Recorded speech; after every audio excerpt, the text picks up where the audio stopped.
je te renvoie vers Akab. Mais Élie devait savoir que Dieu était avec lui. Et Élie était obligé de sortir de ça, parce qu'il est allé voir Dieu pour se cacher dans une caverne et rester dans la solitude. Certains se réclament d'Élie en faisant de lui leur patron. C'est le monde à l'envers, parce que Élie n'est pas un moine. Il aurait voulu l'être. En fait, c'est ce qu'il voulait. Et Dieu lui dit quoi? Dans mon royaume, il n'y a pas de moine. Il n'y a que des serviteurs dans le monde. Maintenant, tu retournes dans le monde. Je ne veux pas de toi ici. Je ne veux pas de toi dans la caverne, dans la solitude. Je veux de toi en plein milieu des gens qui ont besoin de toi. Et c'est ce que Dieu dit à chacun de nous. Nous ne pouvons pas nous replier sur nous-mêmes.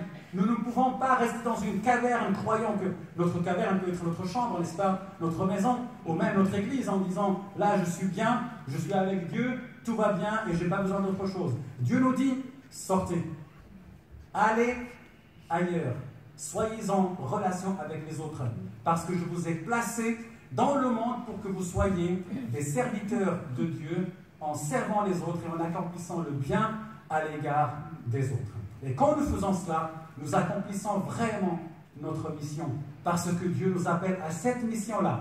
Allez par tout le monde, faites de toutes les nations des disciples.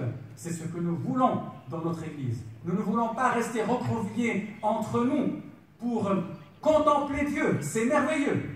Mais nous le faisons pour être équipés pour la semaine.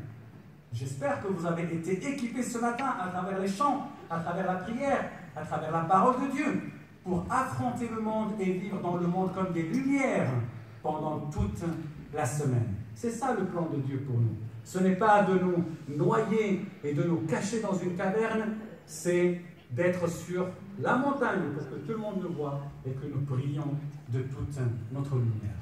Nous ne faisons rien d'autre qu'imiter le Seigneur Jésus-Christ.